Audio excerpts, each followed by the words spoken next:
Shalom, bien-aimés. C'est toujours bien de pouvoir partager la parole de Dieu avec nous. Et j'espère que ce soir encore, nous serons édifiés.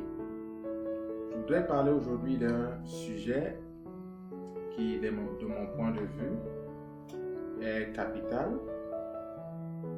Et avant d'entrer dans le vif du sujet, je voudrais mettre certaines bases pour mieux me faire comprendre et surtout pour éviter une mauvaise interprétation de ce que j'ai à dire aujourd'hui.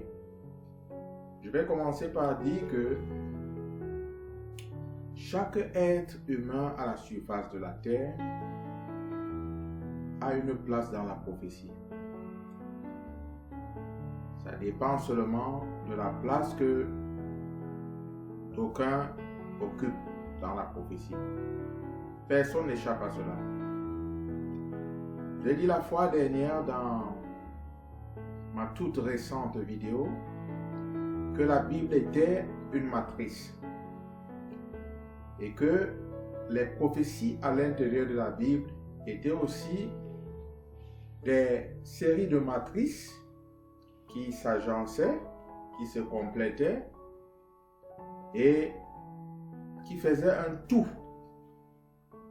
dans la Bible que je considère comme la parole de Dieu. C'est vrai qu'une assertion comme celle-ci n'engage de prime abord que moi-même, puisque c'est moi qui l'avance, mais j'aimerais encourager les uns et les autres à prendre une approche peut-être différente de la Bible et à essayer d'examiner ce que j'essaie de dire concernant la Bible et les prophéties de la Bible comme étant des matrices. La parole de Dieu tout entière est la matrice absolue. Cette parole de Dieu, elle est la matrice absolue. Et à l'intérieur de cette parole, il y a des prophéties. Des prophéties qui peuvent aussi apparaître comme des pistes. N'est-ce pas? Ça dépend de quelle piste on emprunte. Mais néanmoins, tout le monde se trouve dans cette prophétie. Croyants comme non-croyants. Tous nous y sommes. Parce qu'en fin de compte, nous réalisons que la Bible parle de l'histoire de l'humanité et de son Créateur. C'est ça l'objet principal de la Bible, l'humanité et son Créateur. J'ai l'habitude de dire que si la Bible était un livre que Dieu a donné aux hommes pour ne parler que de la science, les hommes ne feraient plus aucune découverte parce que là, elle contiendrait tout pour ce qui concerne la science. Mais ce n'est pas l'objectif de la Bible.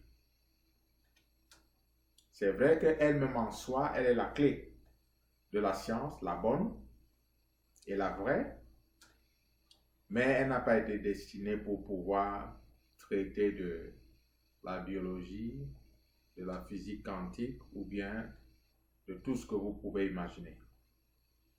Elle a été destinée comme ce lien-là entre l'humanité, c'est-à-dire l'homme, et son Créateur.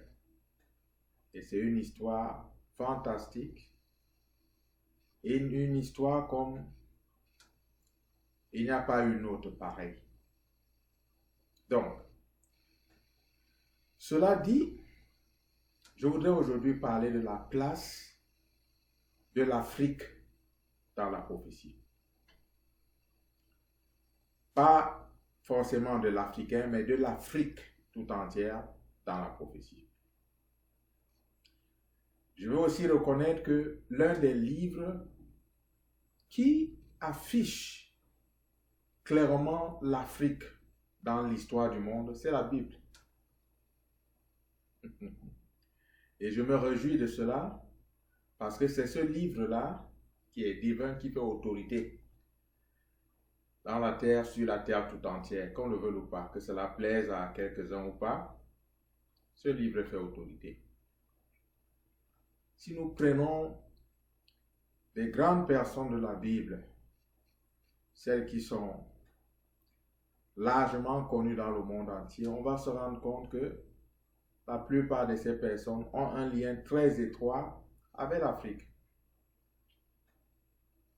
L'épouse de Joseph, qui lui a donné des enfants dont quelques-uns, dont l'un a eu sa part dans l'héritage de Jacob, et a même été élevé au rang des autres enfants de Jacob dans le livre de l'Apocalypse.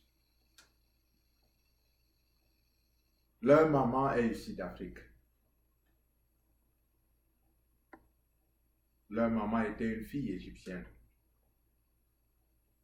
Joseph a célébré son mariage selon le rituel égyptien. Je ne voulais pas parler de mariage aujourd'hui, mais j'en profite pour toucher cela. Dieu a rendu le mariage tellement universel pour permettre à toutes les tribus, pour permettre à tous les groupes ethno-linguistiques de pouvoir le célébrer sans embûche, de manière à ce que cela soit valable à ses yeux. Tout le rituel qui entoure ce qu'on appelle mariage aujourd'hui et à plus forte raison mariage chrétien, si je voudrais m'appuyer sur la terminologie utilisée aujourd'hui par quelques-uns, de mon point de vue, n'est que quelque chose de folklorique. Je ne dis pas que ce n'est pas important, si cela l'est, parce que de toute évidence, ça engage vivement tous ceux qui y croient, et c'est toujours bien de pouvoir se marier en tant que croyant, en tant que chrétien, dans le Seigneur.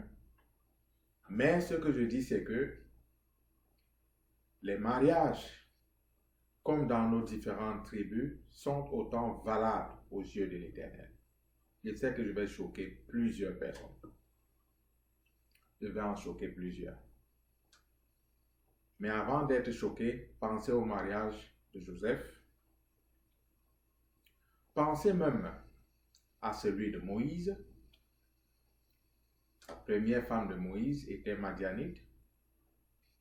Il l'a épousée quand il était chez son beau-père. Donc ils ont suivi le rite madianite et non le rite hébreu. Et on peut voir tout au long de la Bible plusieurs autres personnes qui ont épousé des filles africaines. Je ne voudrais pas faire mention de l'illustre roi Salomon, qui avait toute une pléthore de femmes, et je pense, peut-être à raison, que de sa multitude de femmes, il y avait quelques africaines. C'est possible. N'est-ce pas? Mais ce n'est pas ça l'objet de notre étude ce matin. C'est juste une parenthèse que j'ai ouverte et qui n'est pas des moindres, n'est-ce pas? Je voudrais parler aujourd'hui de la place de l'Afrique dans les prophéties. Donnez-moi simplement votre attention et je pense que nous allons avancer, nous allons nous comprendre. Bon, avant d'avancer dans ceci, j'aimerais faire certaines affirmations qui vont peut-être choquer quelques personnes, mais qui, de mon point de vue, sont vraies et sont fondamentales. J'aimerais commencer par dire que la résilience de l'Afrique est quelque chose de providentiel. Pourquoi est-ce que je parle ainsi? Imaginez-vous un continent qui a tout en matière de richesse et qui est extrêmement convoité dans le monde entier par des nations plus puissantes qu'elle, mais alors extrêmement plus puissantes qu'elle, mais qui néanmoins, si je parle de l'Afrique, est restée ferme. Peut-être n'a-t-elle pas trop évolué, entre guillemets, dans ce que nous appelons aujourd'hui civilisation. Mais nous nous rendons compte que toutes les tentatives pour la ruiner, pour la mettre à genoux, pour la mener à être carrément inerte de la plupart de ces puissances n'ont abouti à rien. Et je dis que derrière l'échec de toutes ces nations, il y a le doigt de la providence qui veut que tous les peuples de la terre puissent vivre à la surface de la terre et que chaque peuple puisse vivre là où il a été planté, permettez-moi le terme. Donc, il y a le doigt de la providence. Et ce doigt de la providence a rendu l'Afrique extrêmement résiliente.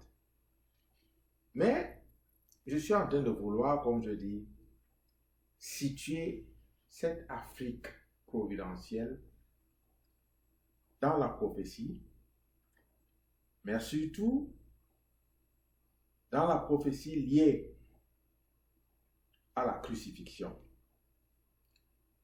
Nous sommes aujourd'hui le 2 avril 2021 et pour quelques personnes religieuses, nous sommes en train de vouloir célébrer la Pâque. Le chrétien qui m'écoute aujourd'hui et qui lit sa Bible sait que nous, en tant que chrétiens, nous ne célébrons plus une Pâque comme un jour parce que Christ est notre Pâque. Notre Pâque, c'est Jésus-Christ lui-même. Mais néanmoins, nous voulons parler de cette scène autour de la crucifixion de Jésus-Christ. Je vais parler de cela pendant quelques minutes. Pour moi, j'appellerais le message d'aujourd'hui juste une espèce d'exhortation et d'encouragement des prédicateurs africains à pouvoir vraiment occuper leur place dans la prophétie biblique. Il y a une place de choix que l'Éternel leur a réservée, dont la plupart de ces prédicateurs même ignorent. Vous voyez? Et parce qu'ils ignorent cette place, ils ne la connaissent pas. D'aucuns vivent alors, je ne sais pas moi quoi, de manière dépravée. Et pourtant, ils ont un rôle clé à jouer pour le salut des nations. Sur ce, je vais me pencher sur 2 versets, ou tout au plus 3. Je vais lire dans le livre de Marc, le chapitre 15, le verset 21 jusqu'au verset peut-être 22. Ils forcèrent à porter la croix de Jésus un passant qui revenait des champs, Simon de Cyrène, père d'Alexandre et de Rufus, et ils conduisirent Jésus au lieu nommé Golgotha, ce qui signifie lieu du crâne. C'est autour de ce verset que par la grâce de Dieu, je voudrais pouvoir nous exhorter ce soir. Je vais commencer par nous situer. C'était une semaine, la semaine de la crucifixion était une semaine particulière. Et particulière parce que dans cette semaine, il y avait en même temps la Pâque juive et il y avait en même temps le sabbat. Je ne suis pas partisan de ceux qui croient qu'il y ait un vendredi saint quelconque. Pour moi, ce sont des balivernes, ce sont des faussetés. Parce que si nous partons d'une crucifixion le vendredi, on verra clairement que dimanche matin ne fera jamais le 3e jour. Mais ce n'est pas ça l'objet de notre prédication ce soir. Je jette juste cette lumière pour que ceux qui sont curieux puissent faire leur étude, puissent faire leur analyse. N'est-ce pas? Mais nous devons noter quand même que dans cette semaine, il y avait la Pâque qui était célébré et il y avait ensuite le sabbat. Peut-être vous pouvez faire vos recherches et vous verrez de quoi il est question. Donc, celui qui devait trahir Jésus-Christ, c'est-à-dire Judas Iscariote, l'a trahi et Jésus a été saisi. Il a été faussement jugé, n'est-ce pas? On l'a condamné faussement et on était en train de l'amener au lieu appelé Golgotha, c'est-à-dire hors de la ville, pour qu'il soit crucifié. Et ceci est très intéressant parce que lorsque nous faisons une étude du livre de Lévitique, nous nous rendons compte que le sacrifice que Jésus s'apprêtait à offrir, je dis que Jésus s'apprêtait à offrir parce que lui, il dit clairement dans les évangiles que c'est lui-même qui donne sa vie, ce n'est pas quelqu'un qui l'arrache, qui le lui arrache. Il donne sa vie, ça veut dire que c'est lui qui offre ce sacrifice. Donc le sacrifice qu'il s'apprêtait à offrir dans le livre de Lévitique devait pouvoir s'offrir hors de la ville. Hors de la ville. Et c'est important de pouvoir noter cela. C'est pourquoi il a été crucifié à Golgotha, hors de la ville. Mais je voudrais parler de cette histoire liée à ce verset que nous venons de lire où il est en train de marcher et de traîner sa croix. Il venait d'être sérieusement flagellé et il devait être très épuisé. Et la Bible nous dit que il y a un monsieur qui rentrait des champs. Je vais d'abord m'arrêter là-bas. Voyez-vous, il y a une chose comme celle-ci, une situation comme celle-ci, qui est sur le point de se dérouler. Quelque chose comme ceci qui est sur le point de se dérouler à Jérusalem. Et quelqu'un a trouvé le temps et le courage d'aller au champ au point où il était en train d'y retourner. Je vous ai dit que dans cette semaine, il y avait et la Pâque et le sabbat. Cela veut dire que c'était une semaine saturée de fêtes juives. Mais Simon, l'Africain, a trouvé le temps d'aller au champ. Ouais, le malheur de l'homme africain, excusez-moi, pardonnez-moi cela, je vous en prie, vient du fait que c'est quelqu'un qui sait s'occuper uniquement de ses affaires. Cela lui a coûté. Dès qu'il s'occupe de ses affaires, il est concentré dans ses affaires, il ne se mêle pas des affaires de l'autre. Je ne sais pas si je dois appeler cela naïveté, mais cela a son côté positif et son côté négatif. Parce que toutes ces nations puissantes dont j'ai fait mention au début de cette prédication convoitent l'Afrique. Mais lorsque nous regardons les dirigeants africains, aussi bien que les fils de l'Afrique, c'est comme si tous ont la tête baissée vers la terre de laquelle ils veulent tirer à manger. Toujours le problème du manger. Simon était au champ, il fallait que Simon mange. Il y a quelque chose, un événement qui est sur le point de se produire qui va changer le cours de l'humanité. Simon est allé au champ. Il faut que Simon mange. Quelle est cette histoire où la pensée et le cœur de l'homme africain a été attaché au champ et au manger? Qu'est-ce que je vais manger? Un continent riche, hyper riche.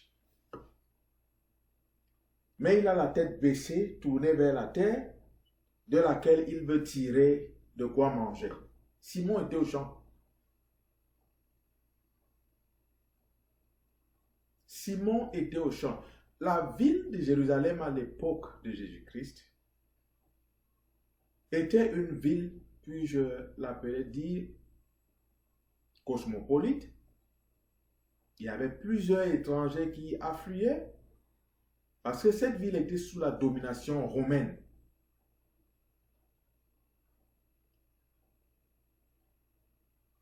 Donc, Simon qui est allé au champ parce qu'il fallait qu'il trouve de quoi manger. Et ici, là, je crois qu'on a donné nommément le nom de ses enfants. On dit Simon de Cyrène, père d'Alexandre et de Rufus. On a nommé ses deux fils. Ça veut dire que c'était quelqu'un de bien connu.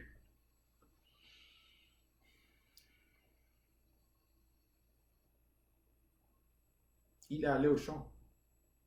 Je voudrais que nous puissions regarder très très bien la scène de la crucifixion. La Bible, lorsque nous lisons les évangiles, nous dit que Jésus avait appelé 12 juifs qu'il avait avec lui comme des disciples et qu'il avait formés et envoyés. Il les a envoyés prêcher l'évangile. Mais lorsque le Seigneur Jésus-Christ est capturé, il se retrouve seul. Et parmi ces 12 juifs, l'un d'entre eux va le régner 3 fois. Les autres, je vais supposer qu'ils étaient aux alentours et guettaient ça et là, raison pour laquelle quelques-uns ont pu raconter même cette histoire que je suis en train de lire. Je suppose qu'ils rôdaient dans la foule et se cachaient et étaient vraiment frappés d'intimidation. Parce que les prophéties nous déclarent que le berger devait être frappé et les brebis dispersées. C'est ce qui est arrivé. Les brebis étaient dispersées. Mais il y avait une foule nombreuse parce que Jésus était connu. De par les miracles qu'il avait opérés, ainsi de suite, la foule connaissait Jésus-Christ. Et c'était un événement spectaculaire. Cet événement de la crucifixion, c'était spectaculaire. Ça pouvait faire rire quelques personnes, ça pouvait rendre d'autres tristes, mais c'était quelque chose de spectaculaire. Il y a quelque chose, je ne sais pas comment je vais qualifier ceci, mais l'être humain a quelque chose de bizarre quand il voit le sang, comment dirais-je là, être versé. Lorsque les gens vont voir, par exemple, les courses de voitures Formule 1, vous croyez que c'est tellement cette course-là qui les intéresse? L'une des choses qui les intéresse, je vais dire le plus, ce sont les accidents de ces voitures-là.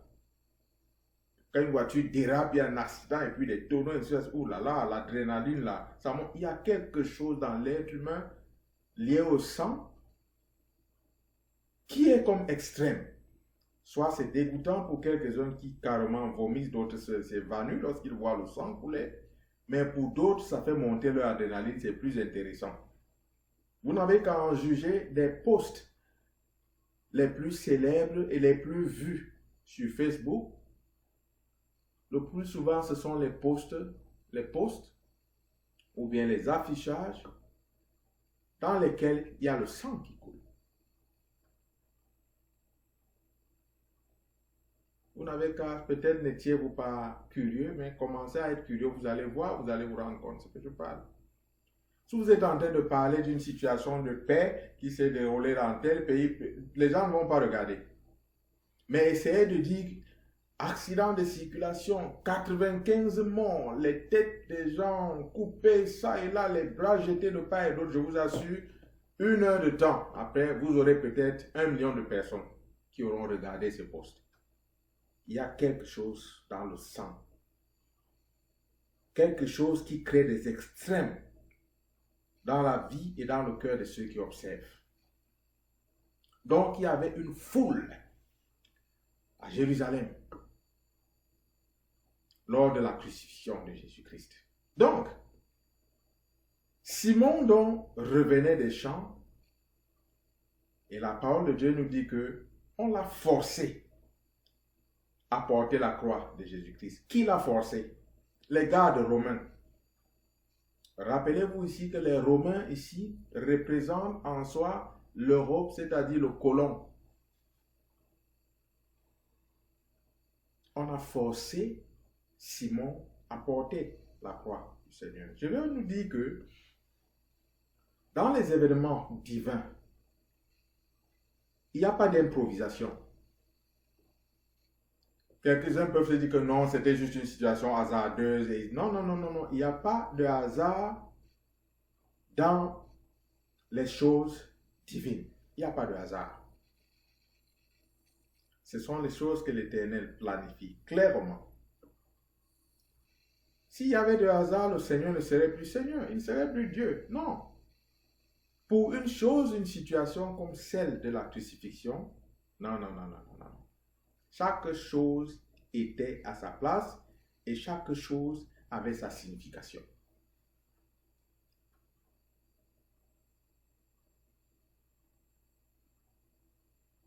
Simon a été forcé par les gardes romains à pouvoir porter la croix du Seigneur Jésus. Ceci jusqu'à Golgotha. C'est comme ça que l'Afrique entre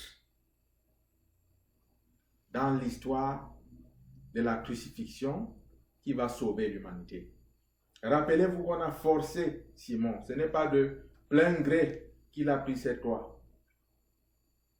Oh, Africains, toujours prêts à sortir leurs muscles. Ils disaient que si là, je ne vais pas le faire, on a dit que tu vas porter ça. C'est la loi, tu portes. Et il a porté. Certainement, il a dû peut-être s'excuser. Oh, je ne viens que de mon champ, je suis fatigué. Ici, là, il n'y a pas de fatigue. Pourquoi seulement Simon? Il y avait toute une foule. Pourquoi ne pas choisir quelqu'un d'autre? Pourquoi est-ce qu'on a choisi uniquement Simon? Et pourquoi est-ce qu'on l'a forcé? Pourquoi est-ce que lorsqu'il leur refusait de porter cette croix, pourquoi est-ce qu'on n'a pas désigné quelqu'un d'autre? Puisqu'il est dit ici qu'ils le forcèrent, on l'a forcé. Cela veut dire que c'était quelque chose, pas de son gré, c'était la force. Je vais donc ouvrir ici une fenêtre et une parenthèse. Lorsque ces gardes romains forçaient Simon, ils étaient comme ça en train d'associer Simon aux souffrances que Christ devait endurer. Et ils croyaient dans leur tête être en train de maltraiter ce Simon. Il dit que oui, nous savons que tu ne veux pas faire ça, mais tu vas le faire.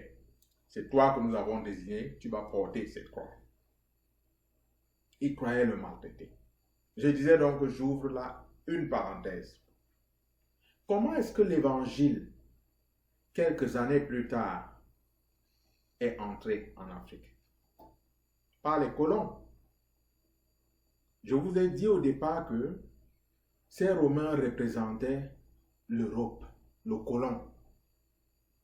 L'évangile a fini donc par entrer en Afrique comment? Par le colon. Le colon est venu trouver l'Africain, encore la tête à terre, comme d'habitude, en train de chercher sa bouffe, en train d'invoquer ses ancêtres, la tête à terre. Et il lui a dit que ici, là, c'est fini ces histoires. Tu abandonnes ça. On a détruit tout ce qu'il y avait de l'Afrique. On a mis dans les mains de l'Africain la Bible. On n'est pas seulement allé anéantir ses croyances en tant que croyances religieuses, mais on a anéanti même la science de l'Africain. Et on a mis dans sa main la Bible. D'aucuns ont spéculé là-dessus pour dire comment est-ce que la Bible est mauvaise, elle est venue faire ci à l'Africain, ainsi de suite. Mais moi, je dis que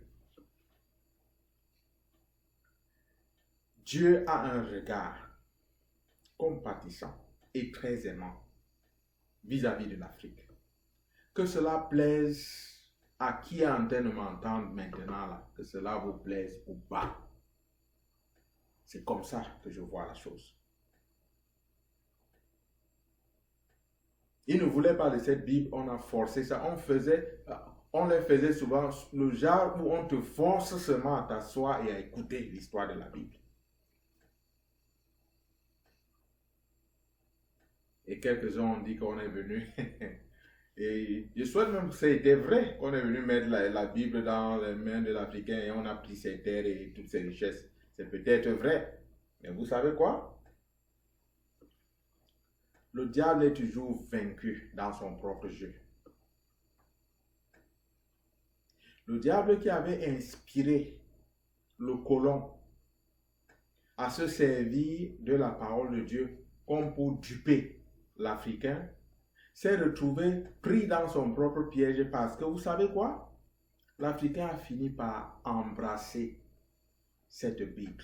Et ceci me pousse à aller une étape plus loin pour montrer maintenant notre place en tant que prédicateur africain dans la prophétie biblique et surtout dans celle liée à la crucifixion du Seigneur. Que représente la crucifixion de Christ? L'apôtre Paul dit qu'il ne veut prêcher autre chose que Christ crucifié. Pourquoi? Parce que c'est ce Christ crucifié-là qui enlève en fait le péché du monde. C'est la mort de Christ qui sauve l'humanité. Et il est mort sur cette croix. Donc, Simon de Cyrène, représentant l'Afrique tout entière, a participé à cette crucifixion. Au début, c'était contre son gré, mais il a néanmoins traîné cette croix jusque là-haut.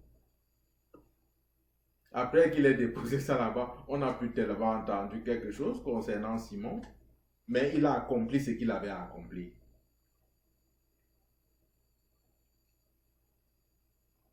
Regardons maintenant ce qui se produit. Je vais faire cette déclaration en disant que dans le monde tout entier, il n'y a pas un seul continent dans lequel l'évangile avance comme en Afrique. Il n'y en a pas. Il y avait les États-Unis qui se débrouillaient un peu, mais il y a cette gangrène de l'évangile dit de prospérité qui est venue carrément démonter la foi des quelques fidèles qui restaient. La foi authentique, celle-là qui se manifeste dans la puissance de la crucifixion, se trouve en Afrique. Et le mouvement qui est en train d'embraser carrément le monde aujourd'hui, qu'on le veuille ou pas, va être porté par les derniers Simon de Cyrène, les prédicateurs africains, et ils doivent le savoir. Je ne prêche pas ici une ségrégation parce que l'évangile a été donné à l'humanité tout entière, mais ce dont les gens qui ont reçu l'évangile en premier lieu ont voulu se servir pour faire a échoué et Dieu a tourné la chose pour se glorifier. On a voulu se servir de l'évangile pour mater l'Africain, pour le rendre doux et le piller, mais Dieu s'est servi de ce qu'il avait reçu, qui était sa parole, pour rendre l'homme africain plus résilient que quiconque à la surface de la terre et l'envoyer dans le monde pour déclarer la parole de l'Éternel.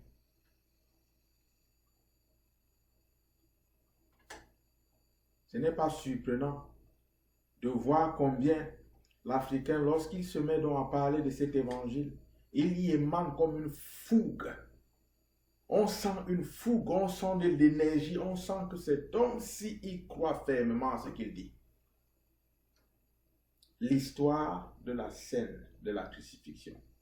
Jésus se retrouvait seul, les 12 Juifs qu'il avait choisis dispersés, l'un d'entre eux le régnant 3 fois de suite. Celui qui finit par participer, comme pour le secourir dans l'histoire de la crucifixion, un Africain, Simon de Cyrène. C'est ça notre place dans la prophétie. Dieu nous y a placés. La volonté de Dieu, ce n'est pas toujours de bon gré qu'on arrive à l'accomplir, parce que des fois, on ne comprend pas qu'il s'agit ici de Dieu qui nous conduit. Et on lutte contre elle. C'est Dieu qui avait voulu que Simon soit choisi Parce qu'en Simon, il y avait un symbole de l'Afrique qui devait porter cet évangile à la fin des temps.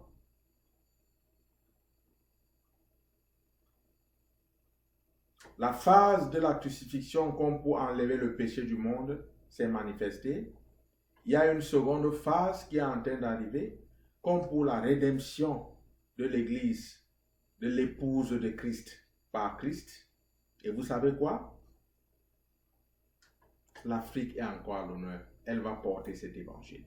C'est pourquoi j'encourage les prédicateurs africains à ne pas suivre les mêmes traces de cet évangile, cet autre évangile, comme l'apôtre Paul l'a appelé, mais à annoncer l'évangile qui va amener les gens à pouvoir fléchir les genoux devant le roi des rois et le Seigneur des seigneurs et à être sauvés de leurs péchés. C'est de cet évangile dont a besoin les États-Unis, dont a besoin l'Europe, dont a besoin toutes les parties de la terre. Et vous, Africains, un résidu d'entre vous portez encore cet évangile. Bien-aimés, levons la tête. Levons la tête. Notre frère aîné Simon de Cyrène, au milieu de l'histoire de la rédemption du monde entier, avait trouvé plutôt le temps pour aller dans les champs, chercher de quoi manger. Bien-aimé, ce n'est pas une fatalité que l'homme africain doit être attaché à son estomac. Toutes les escroqueries qui se passent, par exemple, sur les pupitres, c'est lié au problème de l'estomac. Mais quand serons-nous finalement délivrés pour occuper cette place de choix que Dieu nous a donnée?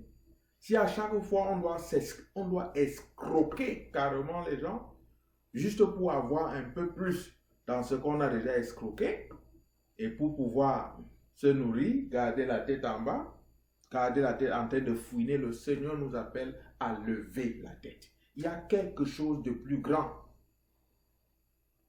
quelque chose de plus élevé qu'il a destiné pour chacun d'entre nous. Il nous a fait voir des signes. Est-ce que vous avez remarqué que le Seigneur Jésus est resté très silencieux depuis qu'on avait mis cette croix-là sur Simon de Cyrène? Il n'a rien dit. Simon s'est débattu là, a refusé, machin, tout ça là, le Seigneur n'a rien dit. Silencieux. En fait, ce n'est pas Simon qu'on allait crucifier, c'était le Seigneur. Le Seigneur lui donnait l'opportunité de pouvoir participer à sa gloire. Il était en train de rechigner. Il a fini par céder.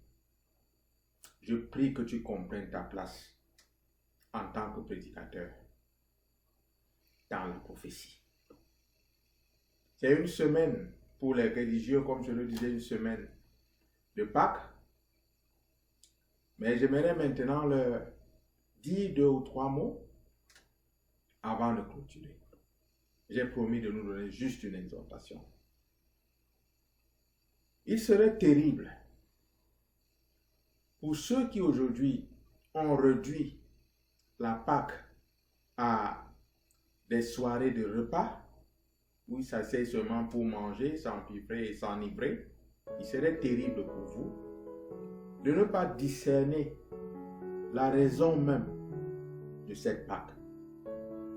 Comme je l'ai dit, cette Pâque est en train de dire que il y a cet homme-là, appelé Jésus-Christ, qui est venu et qui est mort pour tes péchés et pour les miens.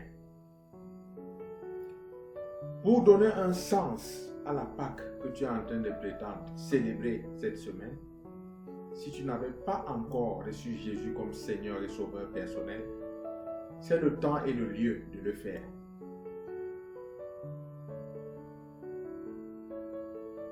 C'est vraiment le temps de le faire. Au lieu de s'accrocher simplement à ce rituel où tu dois te rendre à ta cathédrale, rentrer maintenant t'empiffrer avec des frères et des sœurs et vous enivrer, vous livrer à tout genre de débauche. C'est le lieu plutôt de réfléchir à la raison pour laquelle Jésus-Christ est allé à la croix. À ton avis, il est allé pourquoi? pense-y. Regarde la parole de Dieu et tu verras qu'il est allé afin que tu sois affranchi de ce péché qui te tourmente,